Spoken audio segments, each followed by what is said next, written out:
This NBA Friday Cup Games Group Play Betting Picks edition of the NBA Gambling Podcast on the Sports Gambling Podcast Network is brought to you by Underdog Fantasy. Sign up with promo code NBA SGPN to get a 50% deposit bonus of up to $1,000. We're also brought to you by Rebet. Rebet is a new social sportsbook available in 45 states. Download the Rebet app and use promo code SGPN for a 100% deposit match of up to $100. And we're also brought to you by Rhythm. Start crushing college football and the NFL with Rhythm. Get your 7-day free trial today by going to sportsgamblingpodcast.com/rhythm. That's sportsgamblingpodcast.com/RITHMM.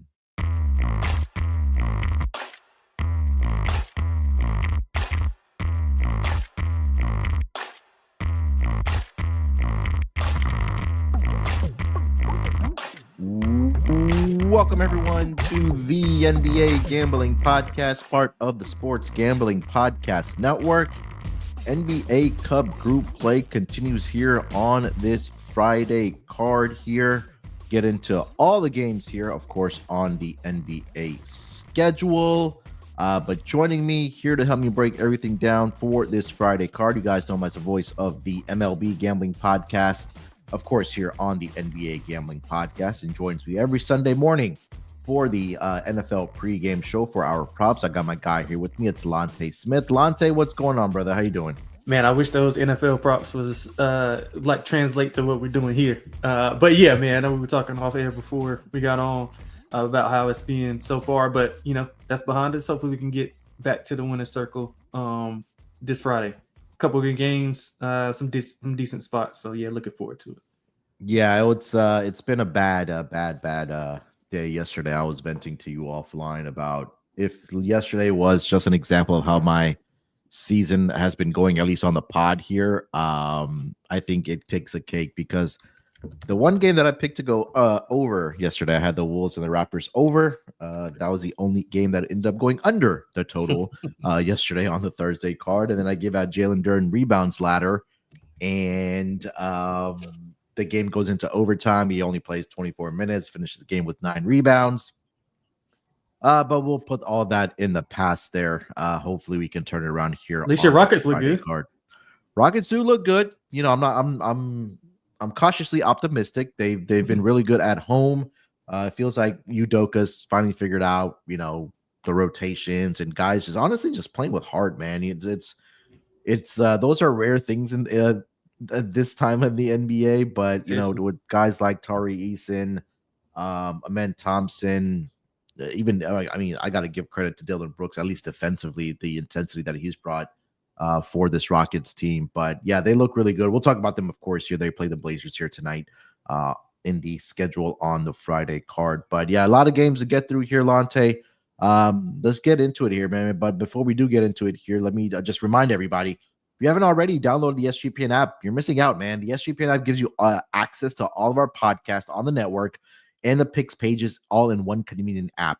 And like all of our content, the app is completely free. So all you got to do is go to your app store, just type in SGPN and get the SGPN app. And again, like I mentioned, everything is completely free here at Sports Gambling Podcast Network. All right, Lonte, let's get into it here, man. We'll get into the first game on the schedule here tonight, and we've got the Boston Celtics. They are in the nation's capital to take on the Wizards. Wizards are currently catching 16.5 points in this game with a total of 236.5.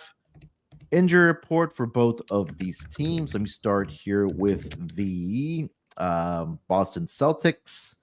Celtics will be, of course, without Kristaps Porzingis, and that is the only significant injury for the Washington Wizards. Marvin Bagley III is questionable here tonight. You know, we know Saddiq Bey is continuing to recover from the torn ACL he's unfortunately suffered last season for the Washington Wizards here. But Celtics laying 16.5 here, Lonte. What are you thinking about this game? But man, that number is a little bit too big, and we know even against the Wizards, you know, Boston can kind of play with their food a little bit. But they did have success in that first game. I think they won by 20, if I'm not mistaken. In the first game, 122 122-102, if I'm not mistaken, but that was at home. But the thing with Boston is they're one of the teams where their offense travels. They're second in offensive efficiency on the road, third overall in offensive efficiency. They have a almost plus 14 road scoring margin. That's first in the NBA. They also do well in the first halves on the road. I mean, they're 7-1 overall on the road. Washington's on a 9-game losing streak. 8 of those 9 have been by double digits, so we can kind of see why the number is where it is. But I think we're going to attack it in the total perspective. I'm going to look at the Boston team total over. If I had to play the full game, I would probably go over as well. Boston scored 120 plus in 3 straight. Washington's actually over in 6 of their last 10, despite not being able to score as much. I think Poole and Kuzma scores like rotating score in single digits. So I do think Boston's defense will show up here. So I kind of don't want to play the full game over. I think they can kind of hold them down. But I do like Boston's team total to go over. And if I would look for anything on the side, I would look at the first half. Look at Boston in the first half on the road. They're plus 6.5 scoring margin on the road. Washington minus 9.1 first half scoring margin. That's 30th in the NBA, obviously dead last. And just to get a hold of it, when they're at home, they're negative 8.8. So they're getting outscored by almost 9 points in that first half. That's 29th in the NBA. So I would look at Boston early. Maybe you want to lay a first half, not a first quarter, maybe a first half. Maybe Washington comes out a little bit amped up Friday night. It's a cup game. So not a first quarter, but I would look at Boston laying. I think they're laying maybe like 7.5 in the first half, 7.5, 8.5 in the first half. I know the number kind of moved a little bit, but yeah, I would look at Boston in the first half and Boston's team total over for the full game. First half they're laying 10. Jesus Christ. Yeah, right now currently over on DraftKings. Team totals at 65.5. Take that over. Yeah, Boston, I will say this on the road in the Cup games, and this, again, it's a very, very small sample because NBA Cup just started last season, of course. But they played 3 games on the road in the group play, or I should say, in this NBA Cup. Straight up 0-3 against the spread and 3-0 to the under in those spots. But it's been against better competition. It was the Raptors. All right, but the Raptors. And then there was a Magic we know at home are a cash cow, and then they had the Pacers, who just feel like the Pacers have the number, especially in Indiana when they play this Boston team. So now you're going up against the Wizards, who has 2 wins on the season. Offensively, it's not much there for them, and I feel like Lonte that I think Boston needs a point differential if they want to. I think win the group stage or at least take the lead. And that's the thing that I was watching when I was watching the last Boston game. And I was reading an article as well that said that they're probably going to want to put up points here and just kind of get that point differential here. So I agree with you. The first half for Boston has been a really profitable angle. Their team total has been a profitable angle, whether it's been in the first half or in the full game. So that's the angle I would look, even if it is against the Wizards. It's Boston, man. I mean, we've seen them as double-digit favorites a lot of times, and they just have not been a very, very profitable team when it comes to laying those double digits. So I trust, like you mentioned, I trust the Boston offense more than anything, so I do expect them to put up points here tonight. So it'll be the team totals for me, first half and full game, like you mentioned. First half, like I mentioned, on DraftKings right now, 65.5 is the number. Their second half team totals at 61.5 as well. So that equates to about 127 points. Hey, man, I would not be surprised if they walked into 130 here tonight to beat the Boston Celtics. Anything else you got for this game? No, that's it. All right, let's keep it rolling here. Next game on the schedule, we'll go over to the Brooklyn Nets. They are taking on the Philadelphia 76ers, or at least what's left of the Sixers team. Currently, as it stands, the Sixers are a 4.5-point home favorite with a total of 215. Injury report. I'll start here with the Brooklyn Nets. I mean, as we were talking about that Boston game, just got a whole bunch of news on the Nets side of guys that will be playing this game, and I will quickly read those off. So, Cam Thomas available to play. Nick Claxton is now probable, and Dorian Finney-Smith is now probable for the Brooklyn Nets. All those guys were listed questionable on the injury report. Bojan Bogdanovic will be out for this game, and Day'Ron Sharp will also be out for the Brooklyn Nets in this game. For the Sixers, Kyle Lowry out, Paul George out. Joel Embiid, I did see a note as well, was listed as questionable going into this game, and he also did not participate in shoot-around for this Philadelphia 76ers team. Tyrese Maxey did return for this Philadelphia 76ers team in the last game that they played against Memphis. But boy, oh boy, Jesus, Sixers team, there's no way I can back them right now. Yeah. Lonte, absolutely, there's no way. I'm looking at Brooklyn in this spot. I'll make it quick and easy. I do not want to touch the Sixers team right now with a 10-foot pole or even a 1-foot pole. Nets plus 4.5, Nets money line. I mean, that's the only way you really honestly can look. Yeah, I agree with you. I mean, you can't touch Philly right now. I mean, I don't know what they have going on. Just numerically, even if you want to look at the metrics, although they're kind of like skewed because of, without Maxey, without Embiid, but they've been horrible. I think the only bright spot has been Jared McCain. He's been playing really, really well. He's had 20 plus in 6 consecutive games. I think he's averaging like 25 in that span. But I mean, other than that, they don't even look like they're playing hard, to be honest. And I don't know if that's a Nick Nurse thing. I don't know if it's a personnel thing. I don't know what's going on. I'm just trying to send a message, but way too much talent, way too many guys getting paid a lot of money for them to be playing like this. So I can only look one way. And I don't even like Brooklyn, but I do like that they fight. They've been fighting, and they were down, I think, big against Charlotte and came back and won that game, showed some fight. That was without Cam Thomas as well. So I like the way they're fighting. I like the way their team is kind of rallied around each other. They're 11th in offensive efficiency. They do struggle with like getting to the paint. They're 27th in points per game in the paint. So they're relying a lot on jump shots. So if those jump shots aren't falling, that kind of lowers their ceiling. They don't run at all. They're 30th in fast points per game, but they shoot the three well. They're 9th in 3-point percentage, and they're 8th in 3-point percentage on the road. So they're even better shooting the ball on the road. Yeah, I can only look at Brooklyn here. Philly's winless since Embiid returned. I think that pretty much tells you all you need to know.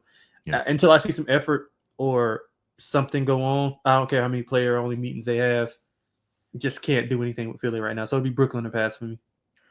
Yeah, Casey pointing out, and this has been a very, very profitable angle to start the season. Nets in the first half, 12-3 against the number. Oh, wow. As an away dog. In the first half, 6-1 ATS, and when they have the rest advantage, 3-0 wow. ATS in the first half. Good numbers. So yeah, and if you want to take a look at them, I think they're the Orlando Magic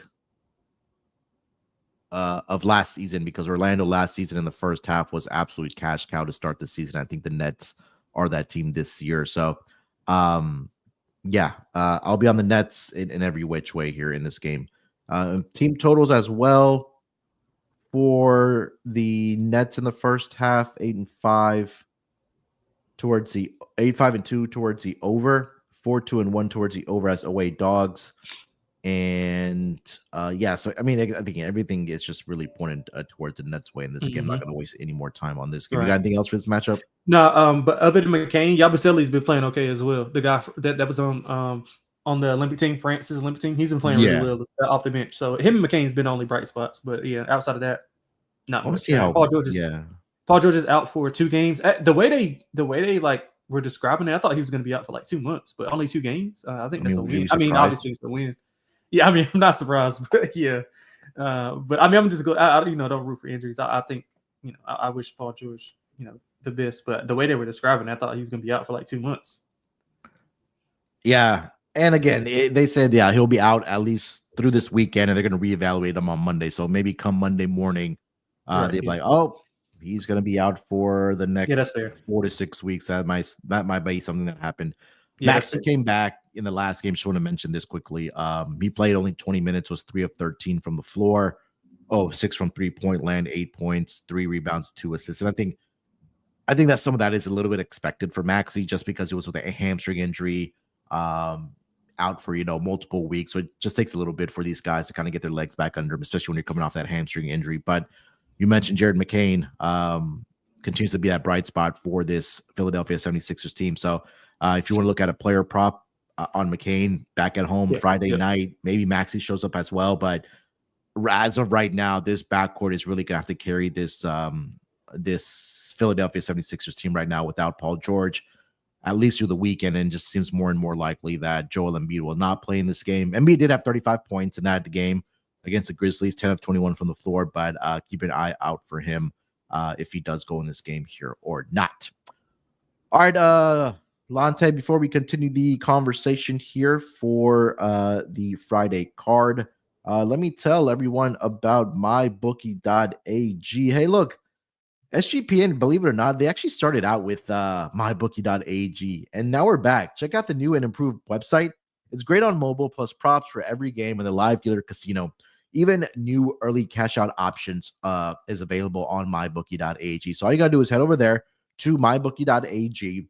Use that promo code SGPN for a 100% deposit match of up to $1,000 plus a $10 casino chip they'll throw in there for you as well. That's MyBookie.ag. Make sure you guys use our promo code SGPN. And we're also brought to you by Rebet. Rebet is a brand new social sports book available in 45 states. A huge market of betting opportunities are available on Rebet. Easy to use and great for people in states like myself where a traditional sports book may be restricted. Download Rebet in the App Store and use the promo code SGPN for a 100% deposit match of up to $100. Again, that's Rebet, promo code SGPN. All right, Lonte, let's keep it rolling here. Let's get over to the next game on the board. Probably not going to waste too much time on this one either.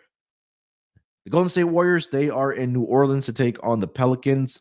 Warriors currently laying 10.5 points in this game with a total of 222.5.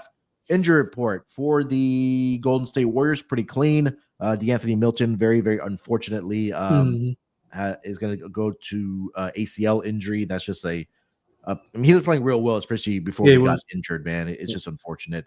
Steph Curry is probable here tonight for this Golden State Warriors team. For the Pelicans, all right, let's see here. So guys that are officially out, Jose Alvarado, Herb Jones, and DeJounte Murray and Zion. So those 4 guys are out. We have a doubtful tag on CJ McCollum, and then we have 2 questionable tags on Jordan Hawkins and Brandon Ingram. I'm just laying it here, Solante. I'm not wasting any time. I mean, can anybody in the chat or if you can make a case for the Pelicans, please do so. But I'm not wasting my time on this. The Warriors, I know they've struggled a little bit defensively lately, but this team 1-11, 1-12, they've been playing absolutely fantastic basketball. Steph Curry. The thing for me is I was completely wrong about what had to happen for Steph Curry at the beginning of the season, because I felt like that he would have to score 30 to 32 points every single night for this team to have success.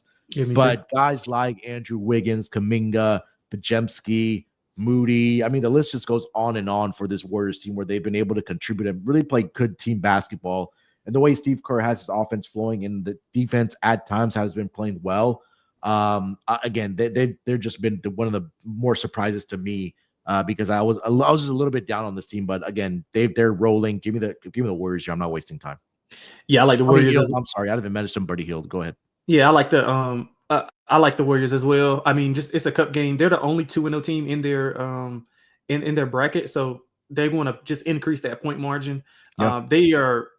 I mean, they're a lot better than what I thought they were going to be. I didn't think they were going to be this good. They've already got the basically like camaraderie together. Yeah. And it was still early in the season, so guys are going to come on. And Lindy Waters has been big for them as well, shooting the ball, filling in for Milton. I wouldn't be surprised if they make another move to kind of get a bigger guard to back up, a bigger forward to back up Wiggins and Kuminga, kind of a little bit of I guess a more floor spacing forward. That would be probably ideal. But I mean, they're 2-0 already versus the Pelicans. Both of those were at home. Average margin of victory around 17. They played the first game without Murray or Trey. The second game without Trey, CJ, or Herb. So there's not much here for New Orleans to kind of lean on. I mean, they've scored 100 or less in 4 of the last 5. They lost the last 2 games on average by 34.5 points, man. Yeah. 34.5 points. They've lost the last 3 by a combined 74 points. And if you're looking for, like, thinking that the Pelicans will kind of get back in it, in fourth quarter margin, they're minus 4.1. So they're getting outscored by almost 4.5 points in the fourth quarter. I think Golden State puts it on them. Golden State's second in scoring margin on the road. So their offense travels as well. 11.4 points. They're plus 11.4 per 100 possessions on the road. Yeah, no other way to look here. If you want to look anything on the New Orleans side, Team total under. I think Golden State blows them out. Warriors on the road this season, 6-2 straight up, 6-2 ATS, 6-2 towards the over there as well.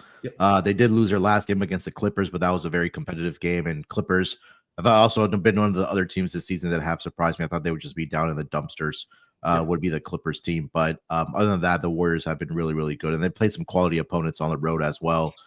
Thunder, Cavs, Celtics, Rockets in that mix as well. So yeah, I think they'll just annihilate the Pelicans here tonight and just wrap up the group play with a huge victory here tonight. Anything else for this game? That's it. All right. Casey had mentioned this to me as well, that if Peyton starts here tonight, he filled up the stat sheet for this team in their last game against the Cavs. So keep an eye out for if he's going to be starting in this game, because Elfrid Payton in that game for the Pelicans, 22 minutes, Lonte had 11 points, 5 rebounds, and 8 assists. So if his props do pop up, I will be probably looking at that. I look at Antonio. I look at Antonio Reeves threes as well. He played. Yeah, he played well. And I was high on him during the draft. I thought he would get drafted. Yeah, I thought he would get drafted. Man, he can shoot it. He can shoot it. He got an elite floater in the middle of the lane. I mean, he played his role on several Kentucky teams. He started off at Southern Illinois. He was really good there, but man, yeah, I thought that he would be drafted and play. But he's playing. I mean, obviously, injuries happen. I think that the coaching staff, Green, was speaking on him being ready to step in, and he credited another Kentucky guard, Jody Meeks, who's their G League coach, with developing. But I think, Reeves, if they pop his props up, I would look at his threes, because Golden State is one of the better fast breaking teams. They're going to run. I think Reeves will be able to spot up and hit a couple of shots as well. All right, let's get over to the next game on the schedule. We'll go to the Indiana Pacers. They are in Milwaukee to take on the Bucks. Currently, as it stands, the Bucks are a 5.5 point home favorite here with a total of 236.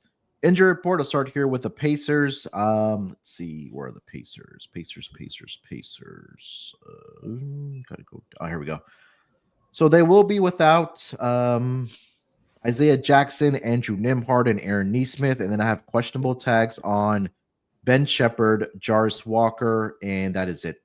For the Bucks, Giannis is probable here for tonight, and Chris Middleton is out still, but I did see a note that he was cleared for on-court activities or 5-on-5 basketball, something of that sort. So maybe he'll be back sooner rather than later for this Bucks team. I think that maybe December would be the day that he would be back for this Bucks team. But nonetheless, matching up here in the Cup game in Milwaukee, 5.5 is the number for the Bucks here. Lonte, what's your thoughts? Yeah, so let's start off with I'm torn on the side, because if you look at Milwaukee, they've kind of turned it around a little bit. They've won 4 of their last 5, but they've blown covers in most of those. I think it starts with how well Lopez has been playing. I mean, he hadn't been playing well at all to start. I mean, nobody outside of Giannis was playing well. But if you look at, I think it's directly correlated. Their success is directly correlated from what Lopez has been able to do, not only offensively, but he's been protecting the rim as well, allowing Giannis to kind of roam. So Lopez has had 20 plus in 3 of his last 4. Defensively, he's been playing really well. Dame coming back, kind of getting in the flow. He's still not. I think he's shooting a career worst right now, but I mean, we all know he's going to be there when they need him. I think he hit a big shot a few games ago as well. But the issue that I have with laying points with Milwaukee is they start off like a house on fire, and then throughout the game they kind of like tail off and they kind of fight for their lives in the fourth quarter. So I'm struggling to lay it here, but on the other side, Indiana, man, they have not been good at all. 2-7 straight up on the road, 3-6 ATS. They lost 4 or 5. They're allowing 120 plus in 3 of the last 4 games. They rely on getting to the paint. They're 16 points per game in the paint. But like I said, with Brook and Giannis roaming that paint, how much resistance are you going to get with that mid range? So I'm looking to stay away here. I'll probably look at laying something in the first quarter, first half with Milwaukee. Just I'm too troubled by what they do, and they're not able to sustain their level of play when they're able to come out and smack teams in the face. And another thing with Indiana is, man, we got to be careful with crowning these guys. I mean, Halliburton's coming off his second or third single digit scoring, and everybody, he was a flavor of the year last year. Got to be careful with some of these guys, man. Now they got a target on their back, so. I think Siakam and Mathurin is the only 2 guys that have been playing consistently well. Miles Turner here and there, but both of these teams well acquainted with one another, especially with that playoff series and playing in the Cup last year. I do think it'll be a competitive game. I would only look at Indiana and the points just because I don't trust Milwaukee to kind of keep up their level of play for a full allotment of time. So Indiana or nothing for me. I don't love it. Probably would look at over if I had anything else. Yeah, I think for the Pacers, like they've been taking these Cup games seriously, and thus far in Cup games, I'm trying to pull up the numbers here, but yeah, 6-2 straight up, 6-2 ATS, and then on the road they're 2-1 straight up, 3-0 ATS. Sorry, 3-0 straight up, 3-0 ATS, 2-1 towards the over. They did play the Bucks last year in Milwaukee in a Cup game. 128-119 was the final score in favor of the Pacers in that game. But you also take a look at Tyrese. He's been actually pretty good against the Pacers in his against the Bucks. Young, I'm sorry, yeah, against the Bucks. Yeah, you're right. But I'll just quickly read off these point totals. This dates back to last season: 29, 27, 22, 26, and then 31 last year against this Bucks team. And maybe that has to do with maybe Damian Lillard trying to match up on him in this game. I know defensively they've been a little bit better over the past couple games here, but again, the one thing about the Pacers is, Lonte, that they're going to force you to play at their pace no matter what. Like, they're going to be go, go, go. And I think the Bucks can match that. I'm still a little skeptical about this Bucks team. I know they got off to a slow start at the beginning of the season. Seems like they've turned it around here a little bit. Bucks at home this season. This will be their 9th game, 5-3 straight up, 3-4-1 ATS. They are 6-2 towards the under in those spots here as well. So, gun to my head, I still think it's the Pacers side for me. I think this number is a little stretched out at 5.5 for me, and on the Bucks side here. But Pacers plus the points. As far as a total, don't have a real read on it. It could, again, fly over the total, but I feel like it could just land right around this number where we see like 230 plus points, like 232, 234 there. So, yeah, that's where I'm kind of at. I think this was one of the games I did struggle with as much as, like, you mentioned it as well. But you have anything else for this game? Yeah, just a total. I mean, Halliburton has to play well for them. You mentioned you routed off his stats. Like, he has to play that well for them to kind of get going. I know the rotational pieces are kind of down. But they got depth. They got enough depth to kind of play. I mean, they were playing like 11 guys anyway. But I think maybe those guys stepping in from going from 8 or 9 to 6 and 7. Maybe that's where the disconnect is at. But yeah, if Halliburton can play well, I think they'll push the pace. Milwaukee, they don't mind running at all. They don't mind running, and they don't want Giannis to kind of set up in front of that wall in the half court. So I can kind of see both teams kind of getting to 120-ish. I mean, Indiana's allowed 120 plus in 3 of the last 4, so they're not immune to it. And if Dame is hitting shots, like, they're not hitting shots. Like, Dame is not hitting shots. Prince is not hitting shots. Trent is not hitting shots. AJ Green's been really good, but I can kind of see it over. I guess I'm talking myself into an over. That's why we do the show. A little bit of breaking news here. I'm sorry to break your heart, Lonte, but Daniel Jones has been officially released by the New York Giants. It looks like it'll be the Tommy DeVito and the Drew Lock. Nah, they're not gonna. They don't want to pay Drew Lock, so it's gonna be DeVito. Yeah, hopefully his agent got the pizza spots ready, the sponsorship. Yeah, you got anything else for Pacers Bucks? No, that's it. All right, let's keep it rolling here. Actually, you know what? Before we do get over to the Blazers and the Rockets, good time to let everybody know about our good friends over at Underdog Fantasy. Look, Underdog Pick'em has one of the biggest menus for all sports: NFL, college football, college basketball, MMA, NBA, NASCAR, and much more. And you can now use boosts and specials on all flex entries. Stay tuned at the end of the episode. Of course, we always put together our Underdog Fantasy entry. But if you haven't already signed up, come join the fun, because we have been very, very profitable this season with our Underdog Fantasy entries. So sign up with promo code NBA SGPN. And when you do that, you'll get a special pick and a first-time deposit offer up to $1,000 in bonus cash. Again, that's underdogfantasy.com. Make sure you guys use our promo code NBA SGPN. And we're also brought to you by Rhythm. SGPN's Prep Runner Rhythm is the #1 AI-powered back sports betting platform that helps provide bettors of all levels the ability to build custom predictive betting models in seconds and get predictions for betting on money line, spreads, totals, and props. Build your own model, copy one of the top-performing models from the leaderboard, or have Rhythm build a model for you. Now you can track props in the Rhythm app, whether it's NFL picks, NFL props, college football, college basketball, and NBA. Rhythm has it all. Today, Rhythm actually likes Daniel Gafford over 9.5 points against the Denver Nuggets. They're projecting he has 15 points. Does Daniel Gafford against the Denver Nuggets. So claim your 7-day free trial today by going to sportsgamblingpodcast.com/rhythm. That's sportsgamblingpodcast.com/RITHMM. All right, Lonte, let's get over to the next game on the board. We've got the Portland Trailblazers. They are in Houston to take on the Rockets. Currently, as it stands, the Rockets are a 12.5-point home favorite with a total of 225. Looking at the injury report, start here with the Blazers. DeAndre Ayton is doubtful here tonight. He's dealing with a finger injury. Scoot Henderson is questionable, and so is Anthony Simons for this Blazers team.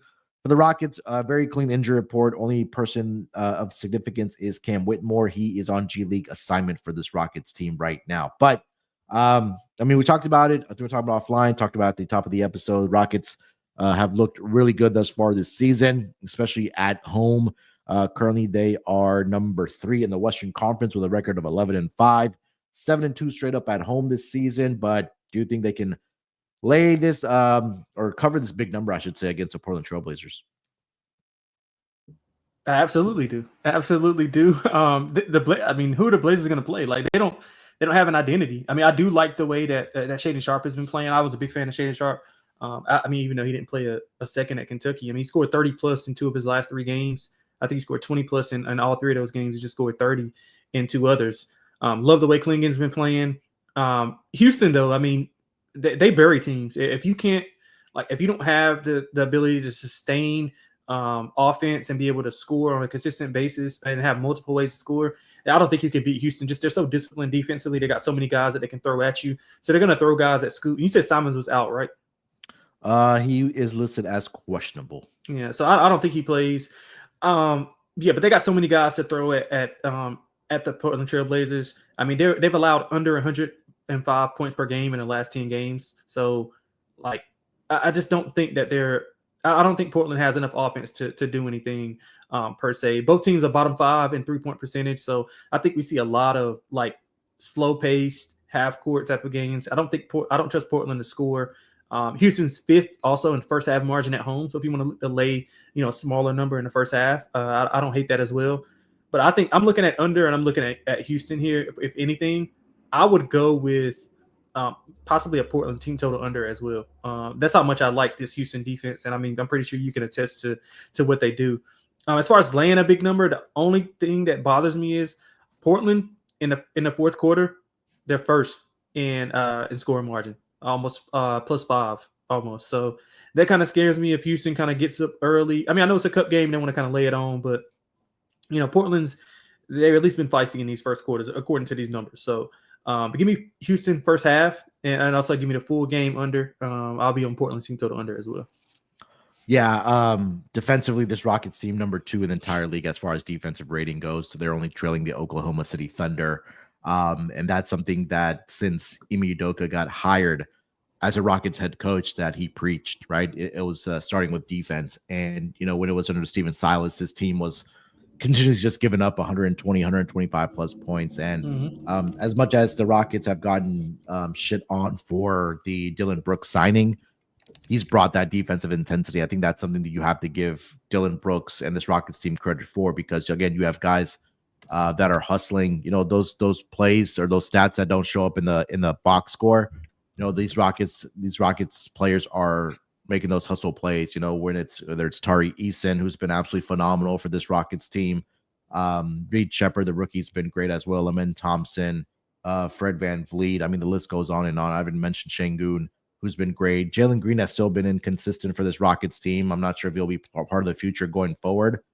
His contract says otherwise too. his contract is but it's a pretty friendly contract at the same time as well. But I think that might be an advantage for the Rockets as well, that it is at least tradable. What about Jabari? What do you feel about that? You think both of them should go? Like, what's the deal? Like, I feel like somebody else asked me this question offline as well, but it's just such a log jam on how much talent that we have, or guys that should be on the floor for this Rockets team, that there is going to be an odd man out right now. And I think if Jabari doesn't continue developing his game, or at least a consistent jump shot, again, he may be the odd man that may be out, because I know the Rockets do want to build around at least Şengün for the foreseeable future. And again, if Jabari's not able to knock down that consistent 3-point shot or a jump shot in general, I think that he probably will be the odd man out here. So we'll see what transpires for. And I think Tari Eason should be getting a lot more playing time, because he's the guy that can consistently knock down the 3-point shot. And he also hustles, right? I mean, just take a look at his, I mean, look at his rebounding numbers, man. It's just absolutely insane. So I think he should be getting more playing time as well. So, but I'll say that, I agree with you. I think the Rockets' first half would be the look here for me. I'm not saying I'm not comfortable laying this big number, but what you mentioned about the fourth quarter scoring margin, this Blazers team, like, they don't lay down, especially with the young guys that they do have out there. But you could probably say the same thing about the Rockets, that they play a full 48-minute game. But I'm just more comfortable just getting with the Rockets in the first half, getting my money and getting out right now with this team. But I do think they continue rolling here at home. 7-2 straight up at home, like I mentioned, 7-2 ATS as well. And they had they've had good success scoring the basketball at home as well. So I'll leave it at that. You got anything else for this Rockets game? That's it. All right, let's keep it rolling here. We'll go over to the next game on the schedule. We've got the Atlanta Hawks. They are in Chicago to take on the Bulls. Currently, the Hawks are a 1-point road favorite here with a total of 246. This is definitely the biggest total we've had all season, and rightfully so. But let me get to the injury report here first. Start here for the Atlanta side. They are... Where is Atlanta? Here we go. A pretty healthy squad. Nobody really of significance on their injury report for tonight. For the Chicago Bulls, Lonzo Ball continues to be out. Patrick Williams is out as well. Kobe White is probable, and so is Torrey Craig. He's probable for this game here as well. Hawks laying a point here in Chicago here. Lonte, what are your thoughts? Man, this is one of the toughest games for me. Like, I don't know what to do with either of these teams. Atlanta, like, when you throw them in the trash, they come out. They've covered 6 of the last 10, and Trey hasn't even been playing well. I think he's under his points prop in 4 of his last 5. I think he had under 20 in a couple of those games as well. So he's not even playing well, and they're covering numbers. I don't know about winning games, but they're covering numbers, which is, what we care about the most. This is their 4th straight road game. 5 of the last 6 have been on the road. These teams have faced one another. It was, I think, last week, 125-113, Chicago. Atlanta led by 13 in the first quarter. So they always come out on fire at home. They got a decent home crowd. Like an underrated home crowd. They were outscored by 25 after that, though. And they didn't have Bogdan or Hunter. Capella and Jalen pretty much dominated. They had 20 points each. But the Bulls, they had 8 people in double figures, 8 guys in double figures. And for whatever reason, the Bulls, man, they don't play well at home. They don't play well at home at all. They're 1-5 straight up at home, 2-4 ATS. They're 29th in first half margin, almost getting outscored by 5.5 points per game. And the reason why the total is so high, because both of these teams are allowing over 115 points per game in the last 10. If you look at Chicago, 126.7 points per game allowed in the last 10 games. For Atlanta, 117.2 points per game allowed. I could only look over. I know it's a big number, but I could only look there. I mean, I don't want to lay points with Atlanta. I'm kind of torn on this, to be honest. I don't know if you could talk me into anything, but I would maybe look at a first half over. Maybe that's a little bit. I think that's a little bit more to stomach versus, waiting on a 2. What is it? 2? You said 246. 246. It's a big number. Yeah, that's a big number. But I mean, they scored 2. What is this? They scored 238. Yeah. In that last meeting, and I mean, I don't think Atlanta played well at all, especially with their core guys with Trey and Dyson. So, give me the first half over. But as far as the side, man, I'm kind of torn. I don't really know what to do with the side of either of these teams. But Chicago's home woes, I mean, they play better on the road. So, I mean, I guess the spot would trigger to Atlanta, but I just can't. I can't lay points. I don't care if it's only 1.5. I can't lay points with Atlanta on the road. Yeah, and I understand why this number is huge, right? Because the Bulls and the Hawks are 1-2 in pace thus far this season. So again, you'll see a lot of up and down between these two teams. Offensive rating really hasn't been there for these two teams either. They are, I think they're 22 and 23rd. But defensively, Atlanta, again, we talked about it. Atlanta's been better season long. They're number 20. But Chicago is bottom 4 when it comes to defensive rating. And you mentioned the numbers at home. They're giving up 124 points per game at home this season are the Chicago Bulls. 1-5 straight up, 2-4 ATS. I think this will be a good live game opportunity. Yeah, I'll say that. That's what somebody just said in the chat. Yeah. So I think that, again, whoever gets out early in this game, just go back and bet the other team. Yeah. But I do expect points in this game, but 246 is a lot here. This is a good game if you're playing player props. Just bet the overs. I did play, and I was shocked to see this number open for Trae Young yesterday at 10.5 across most of those books like Caesars, DraftKings, FanDuel, and Bet365 had 10.5 on Trae Young's assist. This is going to be a game where he could walk into 15+ assists for this team. I think the number right now is at 12.5 for his assist for Trae Young. Let me double check here. Yeah, it's up to 12.5. But I'll mention this, that head-to-head against the Chicago Bulls, Lonte, in his last, I will say, 5 games against the Chicago Bulls, I'm going to read off these assist numbers. Actually, you know what? I'm going to go back to last 7 games. 13 assists, 14 assists, 6, 13, 13, 14 in the game earlier this season, 16 assists in that game. So obviously with the pace, these two teams being the fastest paced teams in the association, you're going to see a lot of up and down, a lot of opportunities for shots getting up, a lot of assists for opportunities for assists. So Trae Young, I did play that over on the assist. Somebody mentioned Zach LaVine, man. He's actually been pretty good. Actually killing it. Consistently shooting it at a very good field goal percentage number. Boosting that trade value, man, so he can get to the Rockets. Oh, no, I don't want about all that. No, thank you. We're good with Jalen Green. But yeah, he's been shooting it very well. I think if you look at his points prop in this game here as well. But again, I think if you want to really, really bet this game, just look at first half over, full game over, and just check the score at the end of the night. You got anything else for this game? Nah, that's it. All right, let's keep it rolling here. We've got the next game on the schedule and what game this could have been. But the Dallas Mavericks, they are in Denver to take on the Denver Nuggets. Nuggets currently laying 3 points at home with a total of 225. Injury report.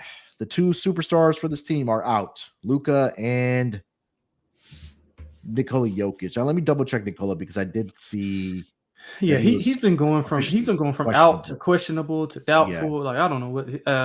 I think his wife had their first child, or the second child. I think that's what it is. I'm not 100% sure. I wanted to look. I haven't gotten a chance to look into why it is, but that could very well be the reason. Yeah, but I think they're trying to keep it.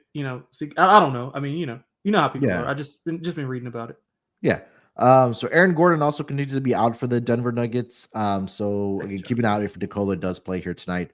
For the Dallas Mavericks, Luka is going to be out. He's dealing with a wrist sprain, at least 1 week for him. But other than that, everybody else is a go in this game for the Dallas Mavericks. Denver laying 3 points here at home. Lonte without Luka, possibly without Nikola Jokic. But what are you thinking? Yeah, this number is kind of weird because Denver was laying 2.5 at home in the previous meeting, and they won by 2, ironically. But they didn't have PJ Lively or Denver didn't have Aaron Gordon. So yeah. The number is kind of weird. Kyrie had 43 in that game. Denver had 6 players with 10+. Joker was dominant, man. He had 37, 18, and 16. So obviously that's going to be missed.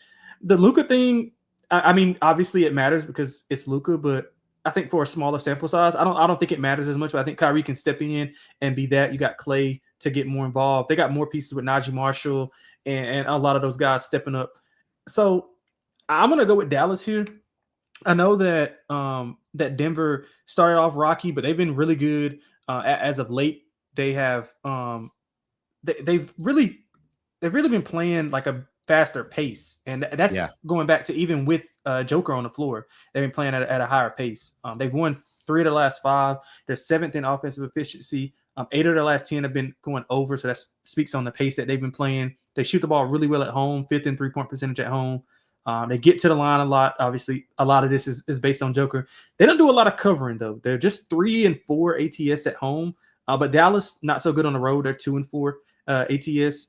But I think the spot lends to Dallas. I think they're more equipped to playing without their star than Denver is. I mean, we know the numbers that, the numbers, the on and off numbers for a Joker. Even when he's on the floor, he's playing, but just off the floor. So with him being out, not having that safety valve to kind of get in the paint and get a bucket whenever you want to, or sit Jamal Murray or Michael Porter up, I think that's concerning. And Denver, man, this is a tough stretch for them. This is a 7-game stretch they have. They got Dallas. They go to the Lakers on the back-to-back. They got the Knicks. They go to the Jazz, which obviously it's the Jazz, but it's still a road game. They go to the Clippers. They play Golden State, and then they go to Cleveland. That's a tough 7-game stretch coming up. Yeah. So I think that this one, I think they play well against the Lakers anyway. Obviously, without Joker, it'd be a little bit taller task. But I think Dallas gets this one.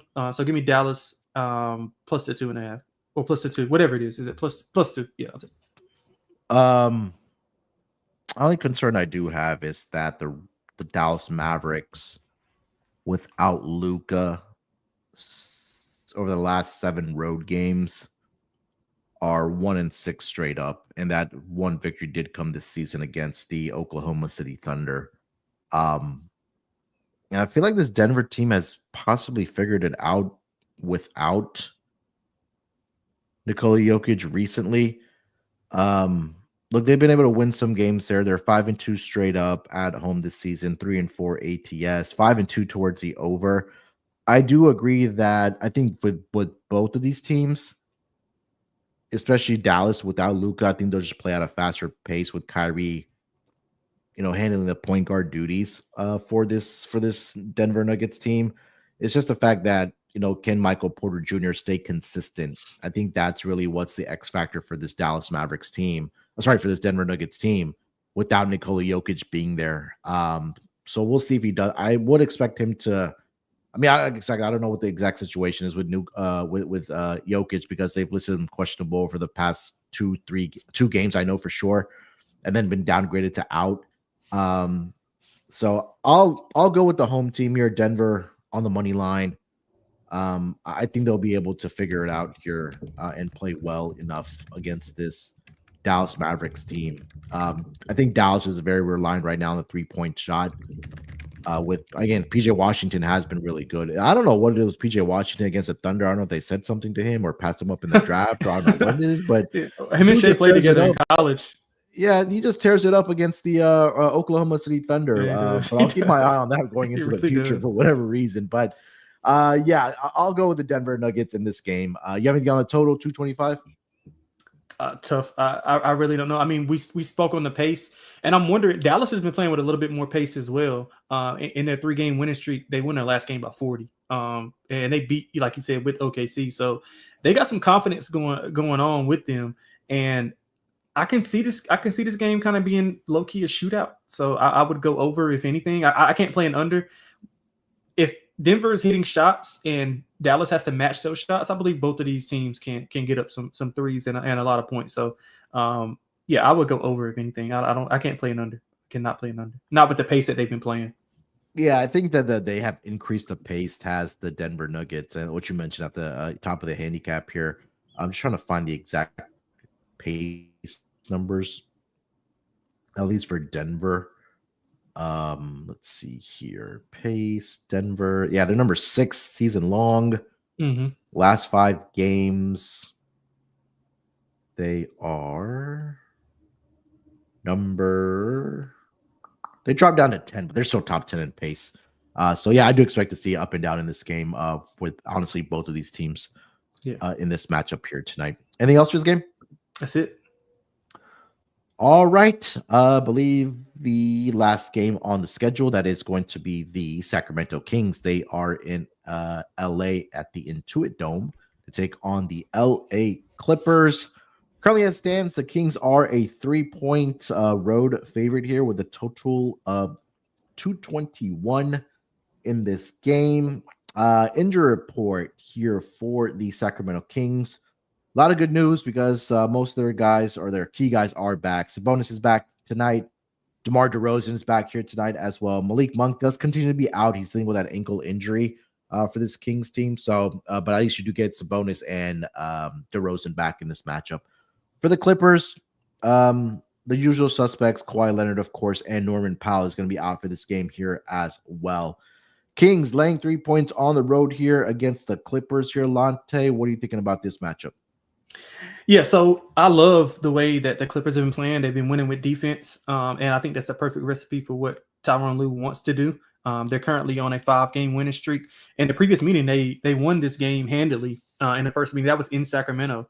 They held Sacramento to 12% from deep, so that just goes to show what the defense was. The two teams combined for 31 turnovers, so it wasn't a lot of pace, but it was a lot of reach-ins and kind of steals and things like that, throwing the ball away across the court. Yeah. Powell did have 31 in that game. Fox also had 31.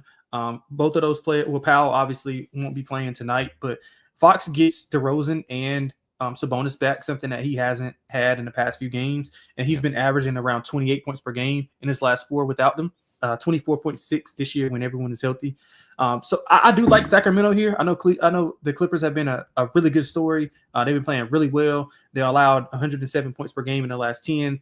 They're 6th in 3-point percentage. They're 7-3 ATS the last 10, 6-4 at home. So they've been covering numbers. They've been doing everything right. I just think the matchup wise, spot wise, this is a good spot for Sacramento, getting their guys back.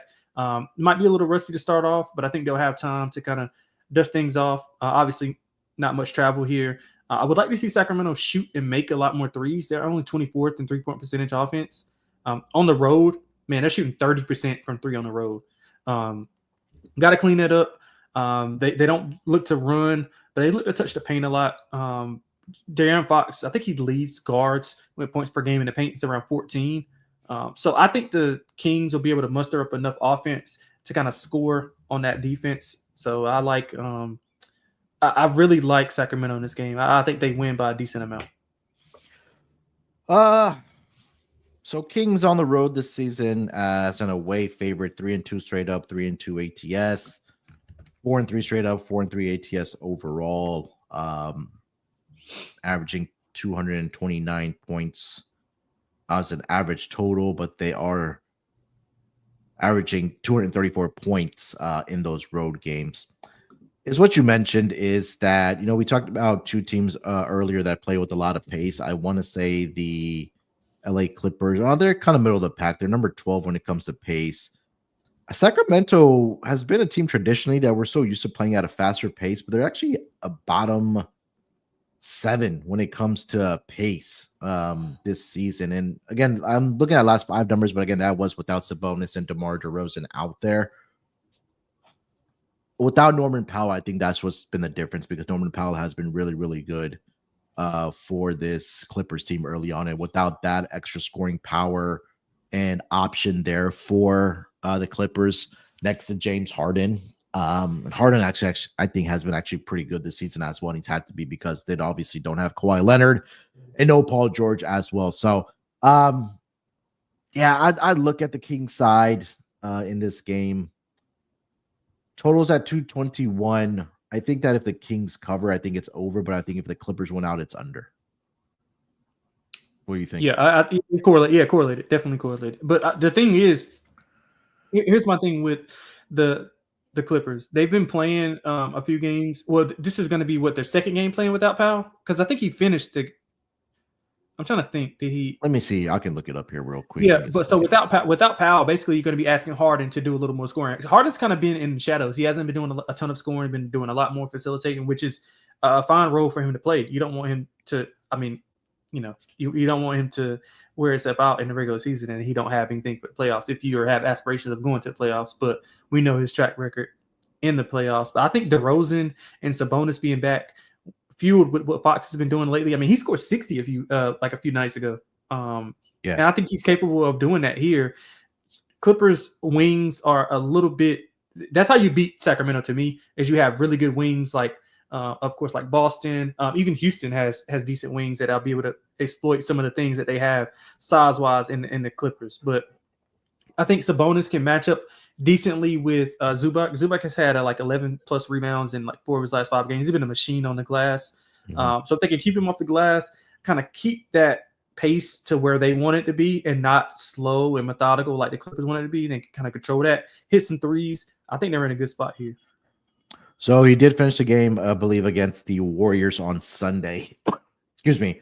They won that game 102-99, and then they played on Wednesday against Orlando. They won that game 104-93. So defensively, I think we're really going to have to be a step up for this Clippers team. And they also have the rest advantage in this game. Do the Sacramento Kings, because Kings have had, I believe, 3 days off before they've now had to play the Clippers here at home. And then after that, I believe the Clippers head for a 4-game road trip on the East Coast. Sixers, maybe a look at spot for Harden, maybe.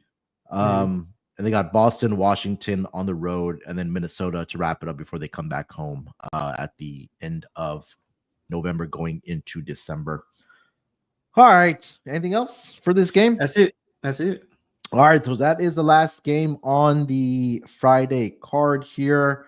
Let's get into our lock and dog, and then we'll put together our underdog fantasy entry here for tonight. Lonte, you want to lead us off? Yeah, let me just make sure. Let me just get some updated numbers really quick. Let's go with the lock. Let's go with, you know what? I know it's a big number. Don't care. Give me 10.5. Laying 10.5 for Golden State. God damn it, I was going to take that too. Go ahead. Well, you know what? Look. You can have that. Let's pivot to the team total over for Golden State. The Golden State team total. The Golden State team total is going to be. I don't see. Do you see a team total? I don't see. Yeah, give me 1 second here. For the Warriors, it is 116.5. Oh yeah, they're gonna blow through that. They're gonna score 125 plus. Love them in this spot. Obviously they got familiarity. This is the 3rd time they'll be facing the Pelicans. They put up really, really good performances. I don't think the Pelicans are gonna have obviously a lot of their guys, so good spot for them. I think the Warriors put it on them. 2-0 in group play. They're gonna try to extend that scoring margin. They get it done big on the road. So if you want to just parlay the 10.5 and the team total. I don't know if books will allow you to do that, but if they do, put that in. I like that one. So that's going to be my lock. Dog wise, I'm going to go with Dallas. I'm going to go with Dallas at what they plus 125. I think it's the best number I can get. Yeah, for a 3, you'll probably get a 125. Yeah. So I'll go with plus 25. I know Denver's been playing well. Dallas, I think, is more equipped, like I said, to play without their star than Denver is.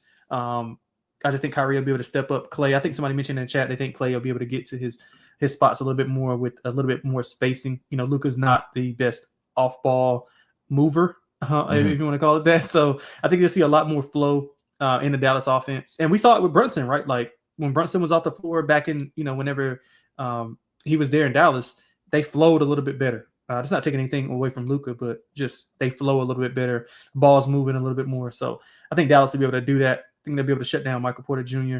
I like Dallas plus 125 to get it done on the road. All right. All right. For my lock, we talked about it. It's going to be the Warriors here tonight. It's just we got to continue fading this Pelicans team. For the 6 guys we know for sure are out, CJ is doubtful here tonight. That's 5. And then I think there was a questionable tag on Hawkins and Brandon Ingram. But this Warriors team is just so they're deep. They play 11, 12 deep. And guys just know their roles and they know what they're expected of.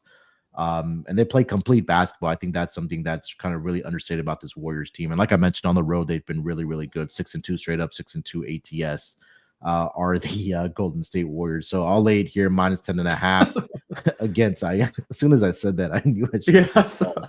But Warriors minus 10.5 on the spread here. For my dog play, I'm going to go with the Kyrie points ladder here tonight, Lonte. Without Luka, he did have 43 against this Denver Nuggets team earlier this season, and he's been very good against them. His number right now is sitting at 25.5. But if you want to go 30 plus, it's at plus 175. I'll keep it simple. Kyrie, 30 plus points, plus 175. to get it done here as my dog pick of the day. If you want to side, give me the Brooklyn Nets, man. This Sixers team is just in disarray right now until they figure it out. It's the Ben Simmons revenge game. Ben Simmons revenge game. If you really want to get spicy with it, you want to have some fun on a Friday night. Triple double. Play it, baby. I knew it. Play it for Ben Simmons here tonight. Just if you want to have some fun, put some beer money on it. I'm not giving it out as official play, but again, it would be the biggest troll job by Ben Simmons to go into Philly here tonight. He's been playing all right, man. He's been playing all right. Yeah, he hasn't been too bad. Yeah, go with all right.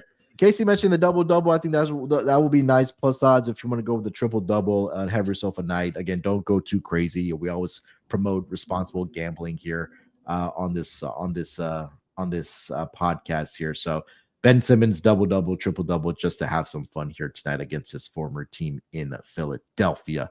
Kick them while they're down, Ben. This is your time.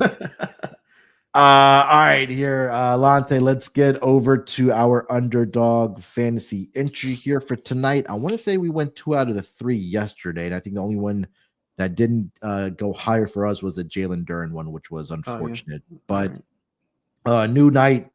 Again, UnderdogFantasy.com. Make sure you use our promo code NBA SGPN. First-time deposit users will get a 50% deposit bonus of up to $1,000. All right, where do we want to start here for tonight?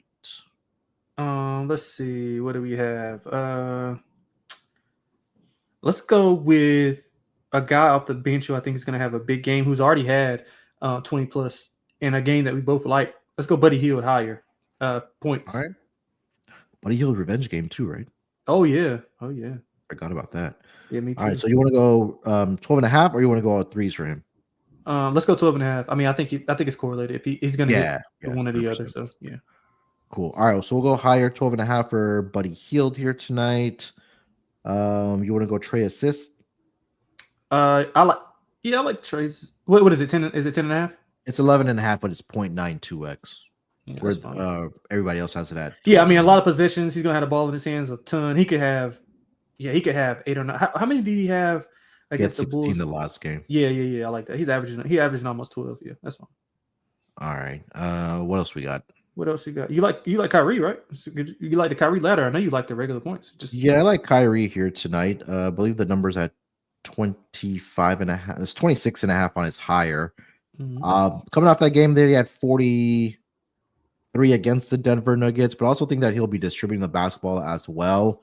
Yep. So if we could either go points higher 26.5, or we could do points and assist higher 33.5, or we could go PRA higher 37.5. Yeah, I like the PRA.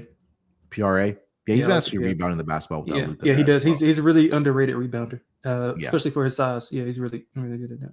Sweet. All right, so we'll go with that here for tonight. All right, so to recap our entry here for tonight in the NBA Friday card, Underdog Fantasy entry, Buddy Hield higher 12.5 points. We're going to go with Trae Young higher 11.5 assists. And then we'll go Kyrie Irving PRA higher 37.5. That $10 entry will get you a return of $55.20 if all 3 of those entries do in fact get us to the window. So again, UnderdogFantasy.com. Make sure you have promo code NBA SGPN, 50% deposit bonus of up to $1,000. All right, that is going to do it here for this edition of the NBA Gambling Podcast. Another week in the books. I know we've got a lot of comments about doing weekend shows. Not quite yet. I think once the NFL season is over, or once we turn the calendar year over to the 2025 year, I think at that point we may start doing weekend shows. But at least for right now, we'll be here Monday through Friday. But a good reminder, just check out the picks page over on the sportsgamblingpodcast.com website. Just hit that NBA tab, go to NBA picks. But also you can always, tweet at us.